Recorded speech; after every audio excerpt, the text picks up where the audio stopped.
வணக்கம். எழுத்தாளர் சுஜாதாவின் ரத்தம் ஒரே நிறம் நாவல் வாசிப்பது உங்கள் பிரமிளா. அத்தியாயம் 42. கட்டிடம் ஒடிந்து விழுந்தபோது அவர்கள் நம்பிக்கைகளும் மண்ணுடன் சரிந்தன. அந்த கட்டிடத்தில் அவர்களுக்கு வேண்டிய எல்லா மருந்து பொருள்களும் இருந்தன. அவசர அறுவை சிகிச்சைக்காக வைத்திருந்த பேண்டேஜ்களும் எரிந்து போயின.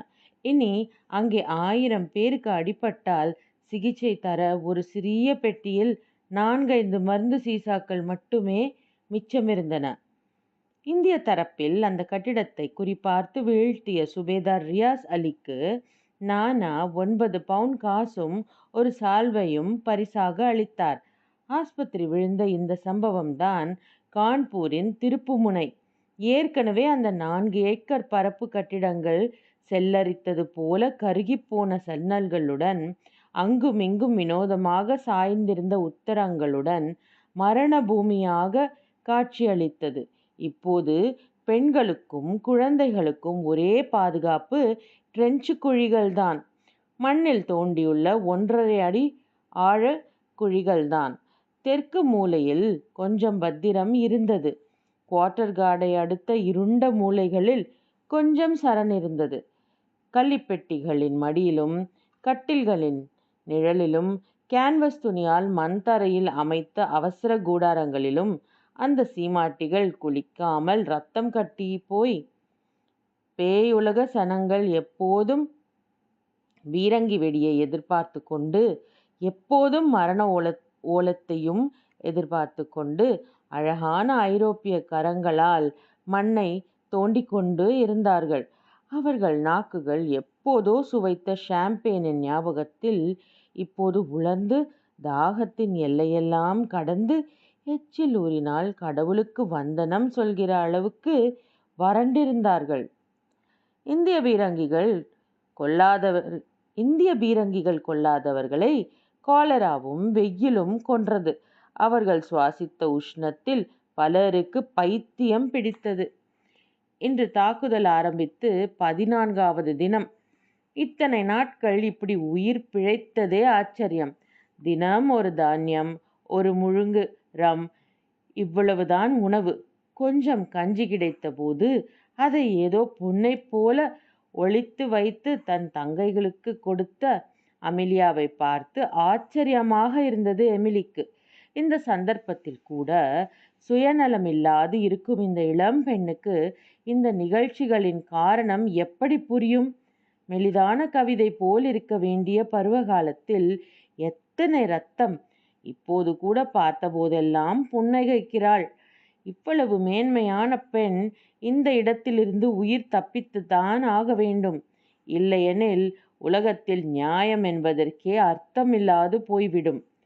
குட்டை சுவர்களுக்கு பின்னால் குனிந்து கொண்டு தத்தம் உடல்களை வேதனையின் எல்லை வரை தண்டித்து கொண்டு தொத்தலான பீரங்கிகளை கொண்டு அவர்களை விட மிகவும் பலம் வாய்ந்த தாக்குதலினின்று இது நாள் வரை காப்பாற்றிவிட்ட அந்த இளம் ஆங்கிலேய அதிகாரிகளை பார்த்தாள். அதோ இருக்கும் ஒரே ஒரு கிணற்றுக்கு அதிகாரியாக நியமிக்கப்பட்டிருக்கும் கேப்டன் மக்கிலப் கையால் கயிறு கட்டி 60 அடி ஆழத்திலிருந்து தண்ணீர் இழுத்து கொண்டிருக்கிறார். ராட்டினம் எப்போதோ போய்விட்டது குண்டுவெடி மத்தியில். இப்போது எல்லாம் கயிறு இழுத்துதான் தண்ணீர். ஒரு முறை அமெலியாவுக்கு இரத்தம் கலந்த தண்ணீர் வந்தது. அதை பார்த்ததுமே அவளுக்கு வயது கூடிவிட்டது போல் ஆகிவிட்டது. இனி தண்ணீர் கேட்கக்கூடாது என்று தீர்மானித்து விட்டாள். எங்கே என்னுடைய வீரதீர கணவன்? எல்லோரும் பனாரஸிலோ அலகாபாத்திலோ குடித்து கொண்டிருப்பார்கள். இருண்ட தெருக்களில் இருண்ட பெண்கள் கிடைத்தால் கான்பூருக்கு சாவகாசமாக போய்க் கொள்ளலாம் என்று அங்கே ராத்திரி தங்கியிருப்பார்கள். நாட்டிய பெண்களுடன் திளைத்து கொண்டிருப்பார்கள். வடக்கே வந்த ஞாபகத்திற்கு எங்கும் ஒரு விதை விதைக்க வேண்டாமா? ஆஷ்லி, நீயும் என் கணவனுடன் சேர்ந்து கொண்டு விட்டாயா? எல்லோரும் எங்கிருக்கிறீர்கள்? நீங்கள் எல்லோரும் வருகிற செய்தியே இல்லையே. எப்போது எப்போது வரப்போகிறீர்கள்? 4 மணி நேரமாக இந்த பக்கத்தில் இருந்து பீரங்கிகள் வெடிக்கவே இல்லை.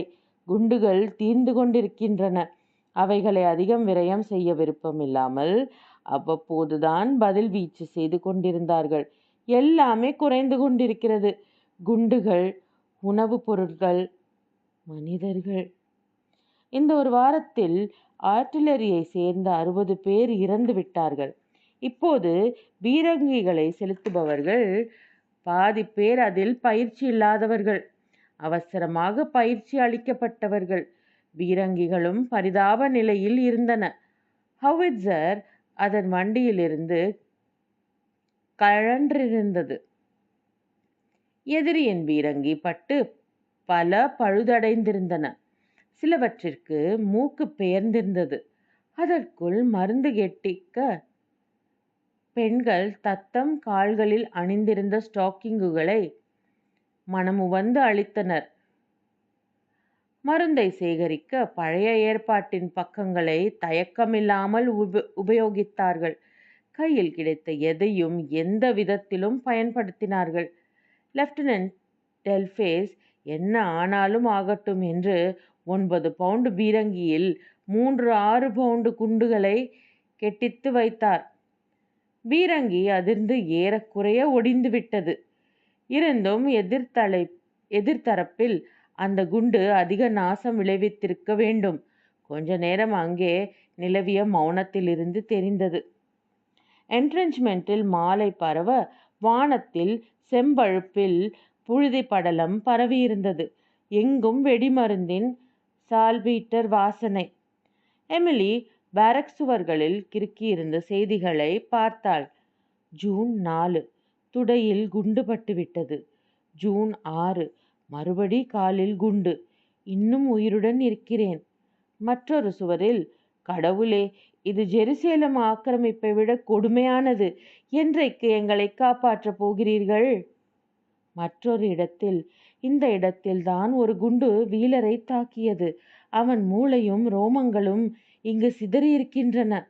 ஆம், இந்த வீலர் ஜெனரல் வீலரின் மகன், காட்ஃப்ரே வீலர். தன் மகன் இறந்த அதிர்ச்சியில் பெரியவர் மிகவும் சோர்ந்து விட்டார். படுக்கையில் எப்போதும் படுத்த வண்ணம் இருந்தார். நான் தான் காரணம் என்று முணுமுணுத்து கொண்டே இருந்தார். ஆணையிடும் திராணியே போய்விட்டது அவருக்கு. கண்களில் கண்ணீர் எப்போதும் உருண்டு கொண்டிருக்க, ஜூன் 24 வீலர் லக்னோவிலிருந்து ஹென்றி லாரன்ஸுக்கு கடைசி வேண்டுகோளாக ஒரு கடிதம் எழுதினார். பிரிட்டிஷ் தைரியம் மட்டும்தான் பாக்கி இருக்கிறது. எங்களிடம் ஆயுதங்கள் இல்லை, உணவில்லை, மருந்துகள் இல்லை. இன்னும் 10 நாட்களில் முழு பட்டினியாக இருக்க வேண்டி வரும். நகரத்திலிருந்து உணவு வருவது என்பது சாத்தியமே இல்லை. எல்லா பக்கங்களிலும் சூழப்பட்டிருக்கிறோம். மிக கொடுமையாக நாங்கள் பிரிக்கப்பட்டு எங்கள் விதியுடன் தனியாக விடப்பட்டு விட்டோம். எங்களிடம் ஆரம்பத்தில் முழுசாக 220 சோல்ஜர்களே இருந்தார்கள். பெரும்பாலானவர்கள் தாக்கப்பட்டு விழுந்து விட்டார்கள். ரயில்வே அதிகாரிகளும் வியாபாரிகளும் இப்போது பீரங்கி சுட பழகிக்கொண்டு உதவி கொண்டிருக்கிறார்கள். ஆனால் இப்படி எத்தனை நாளைக்கு தாக்குப்பிடிக்க முடியும்? நாங்கள் எல்லோரும் பொறியில் அகப்பட்ட எலிகள் போல செத்துப்போக உங்களுக்கெல்லாம் விருப்பமா? மற்றொரு கடிதம் சேருமோ சேராதோ? என்ட்ரென்ச்மெண்டில் இருந்த ஆங்கிலேயர்கள் பலர் 2 மாதங்களுக்கு முன்தான் நானா சாஹிபுடனேயே அளவளாவிய சீமாட்டிகள். கலெக்டர் சார்லஸ் ஹில்லர்ஸ்டன் நானாவுடன் முதல் ஒப்பந்த பேச்சுவார்த்தைகள் நடத்தினவர். தன் மனைவியின் காலடியில் குண்டடிப்பட்டு குடல் வெளியே வந்து இறந்து போனார். அவர் மனைவி 2 தினங்களில் மண்டையில் கட்டிடம் இடிந்து விழுந்து இறந்தாள். மேஜர் லின்சே குண்டு சிதறல்களில் கண்களை இழந்த அவதியுடன் 3 நாள் ஊளமிட்டு கொண்டிருந்தார். ரயில்வே என்ஜினியர் 1 வாரம் கழுத்தில் இரத்தம் ஒழுக அசையாமல் படுத்திருந்து விட்டு உயிரை விட்டார். திருமதி ஒயிட்டின் 2 கைகளும் துண்டிக்கப்பட்டதை எமிலி பார்த்தாள். ஜூன் 23 நானா வீலரின் என்ட்ரென்ச்மெண்ட்டை கவர மற்றொரு முயற்சி செய்து பார்த்தார். உள்ளே எத்தனை பேர் இருக்கிறார்கள், எத்தனை வெடிமருந்து வைத்திருக்கிறார்கள் என்பது தெளிவாக தெரியாத வரை நேர் தாக்குதலில் தயக்கம் இருந்தும் 23ஆம் தேதி ஒரு கடைசி முயற்சி செய்து பார்த்தார்கள். இந்திய சிப்பாய்களின் ரெஜிமெண்ட்டுகள் சில 100 கஜங்களே தூரத்தில் இருந்தன.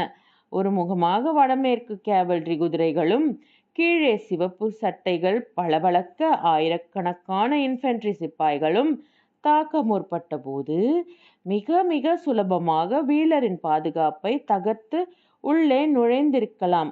முடியவில்லை. காரணம், இந்திய தரப்பில் சரியான தலைமை இல்லாததுதான். தாக்குதலை துவங்கியதும் ஆங்கிலேயர்கள் மூச்சை பிடித்து கொண்டு கடைசி முயற்சியாக எப்படியோ தொடர்ந்து சேர்த்து வைத்திருந்த குண்டுகளை எல்லாம் எதிராக வீச ஒரு கணத்தில் குதிரைப்படைகள் சற்றே மிரண்டு பின்வாங்கிவிட்டார்கள்.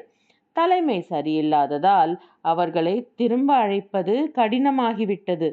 சுலபமாக வென்றிருக்க வேண்டிய ஒரு சண்டையை ஆங்கிலேயர்கள் சற்றும் எதிர்பார்க்காத விதத்தில் விட்டு கொடுத்து விட்டார்கள். நானாவுக்கு பொதுவாக ராஜா பட்டம் கிட்டியிருந்தாலும் இந்த கோபக்கார சிப்பாய்களை ஒன்றுபடுத்தி கட்டுப்படுத்துவது சிரமமாகத்தான் இருந்தது. உட்பூசல்கள் இருந்தன. பொதுவாக மக்கள் ராஜ்யமாகத்தான் இருந்தது. கடைகளை கொள்ளையடிப்பதில் எல்லோரும் ஆர்வமாக இருந்தார்கள்.